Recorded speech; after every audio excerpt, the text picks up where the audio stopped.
হেই, আমি আকাশ। আমি এখন আছি একটা পার্কে। সরি, এটা হচ্ছে হযরত শাহজালাল আন্তর্জাতিক বিমানবন্দর। कैसा लगा मेरा मजाक? আমি এই ভাইকে বিদায় দেওয়ার জন্য এয়ারপোর্টে আগায় দিতে আসছি। এরপর আমি হঠাৎ করে দেখতে পেলাম যে আমার চেহারার এত ফেস কাটিং সুন্দর হলো কিভাবে?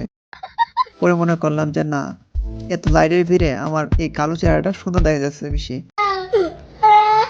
হঠাৎ করে দেখতে পেলাম একটা লোককে। এটা কোন দেশের আমি জানি না। তবে মোটামুটি সুন্দর ছিল, হয়তো এটা অস্ট্রেলিয়ার। যাই হোক, এখানে অনেক ধরনের মানুষ দেখতে পেলাম। তবে দেখেন আমার পিছনে রয়েছে একটা ঠেলাগাড়ি।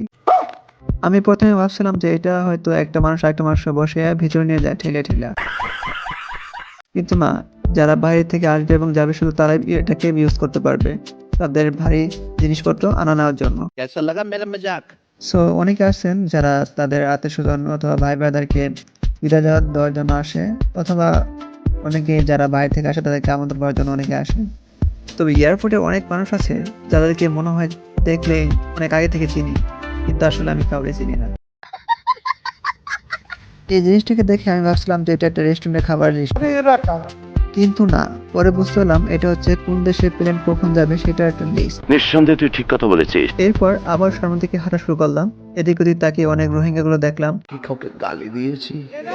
কিন্তু হঠাৎ করে এই খালাম্মাগুলোকে দেখতে পেলাম, তারা মনে হয় উগান্ডা যাবে। এরপর অনেকগুলো এলিয়েনকে দেখতে পেয়েছিলাম, ভাবছিলাম যে তারা অন্য দেশের।